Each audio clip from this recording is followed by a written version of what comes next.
A lot of you out there watching are parents. You know the ups and downs of dealing with children. They throw tantrums, make messes, and can drive you crazy. Your kids will hit you up for money, beg you for a ride somewhere, and make you late for more events than you can remember. But every once in a while, as parents, we get to flip the script and use our kids as an excuse to not do something. Have a family barbecue you don't want to attend? Oh, sorry. My kid's sick. Got to stay home. Asked to stay late at work? Can't. Got to rush home. Daughter's got a recital. Son's got a football game. But if you're the Speaker of the House, you get to use children as an excuse to stay in Congress well past your expiration date. Because yesterday, Nancy Pelosi made this announcement. When people ask me what are the three most important issues facing the Congress, I always say the same thing. Our children, our children, our children. That is my why I am in Congress, for the children. This is my story, and this is my song. As you hear me say, when you're in the arena, you have to be able to take a punch or throw a punch for the children. That is why I am running for re-election to Congress. That's right. Nancy Pelosi, at age 81, is running for re-election. She says she's doing it for the children. But whose children exactly? Her own children. Paul Pelosi Jr. is 52 years old, and let's just say he and Hunter Biden would get along really well. He's been tied up in a ton of shady business that federal agents are digging into. Is she clinging to power to protect little Paulie P? Perhaps. And we'll have a special report tomorrow on the offspring of the most powerful Democrats in Washington. But Paul, her baby boy, isn't the only reason Nancy won't let go of power. There's still a lot of money to make. I'm not leaving. I'm not leaving. I'm not leaving. Nancy isn't running to help the children. She's running to help herself. And she's made a career doing just that.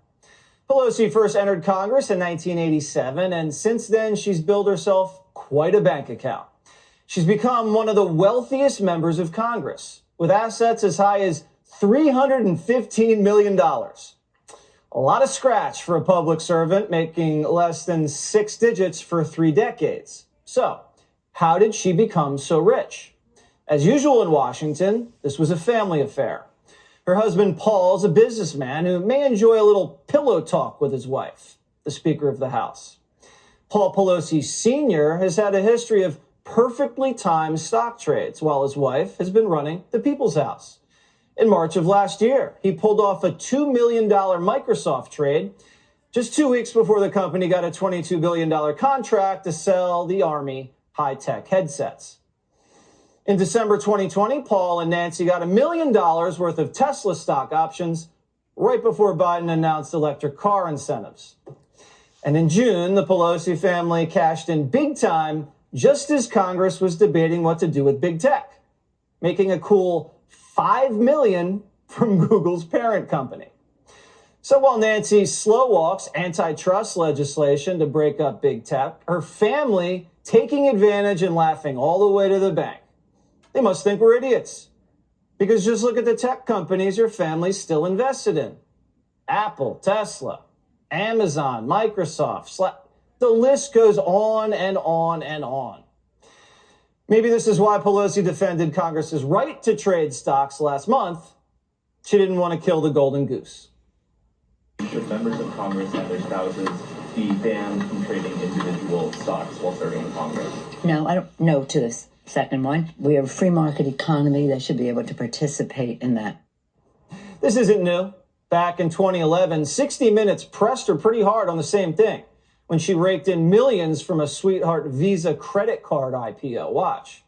Madam Leader, I wanted to ask you why you and your husband back in March of 2008 accepted and participated in a very large IPO deal from Visa.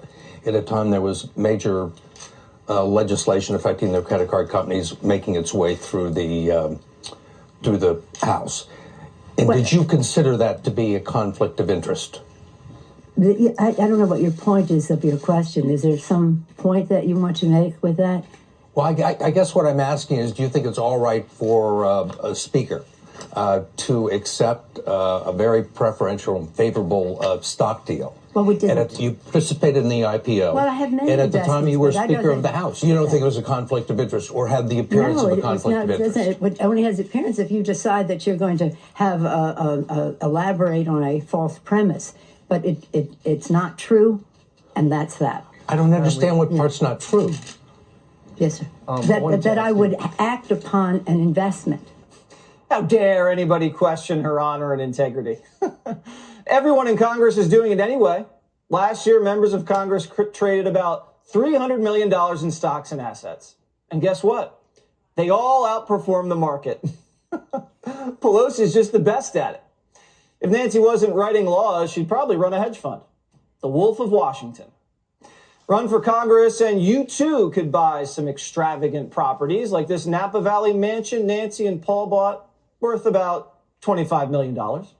Or a gorgeous waterfront condo in Washington, D.C., that Pelosi property now worth over $2 million. Or the family's multi-million-dollar red brick mansion in California's Pacific Heights. Could be yours if you just spend your whole life in Washington playing the inside game. And while the Pelosi's are living the high life in swanky homes, her district is turning into the Thunderdome. Welcome to another edition of Thunderdome! Just look at this drone footage, courtesy of the DailyMail.com, showing a homeless encampment in the center of San Francisco. The area has been overrun with tents, needles, drug addicts. And this is the district of the leader of the congressional Democrats. Maybe Nancy could invest more in her district instead of her portfolio. If Nancy dumped a few shares, she could help make San Francisco less of a dump. A little goes a long way, just a few crumbs. Instead, she'll continue to be the Warren Buffett of Washington. That is until you, the American people, step up, and you have. The heat's on the speaker, and suddenly she's flip-flopped. Now she thinks Congress may have to rein in the day trading. Watch. I trust our members. If, in fact, we should have severe penalties for delay in reporting on stock, then do that. To give a blanket attitude of we can't do this and we can't do that because we can't be trusted, I just don't buy into that. But if members want to do that, I'm okay with that. That's right, Nance. Promise to stop once you get caught. We asked Nancy Pelosi for comment, and here's what she said. The point is, ladies and gentlemen, that greed, for lack of a better word, is good. Greed is right. Sorry, that was the wrong tape. The speaker has not yet responded to our inquiry. But when it's not about the money, it's usually about the power. This morning, we found out liberal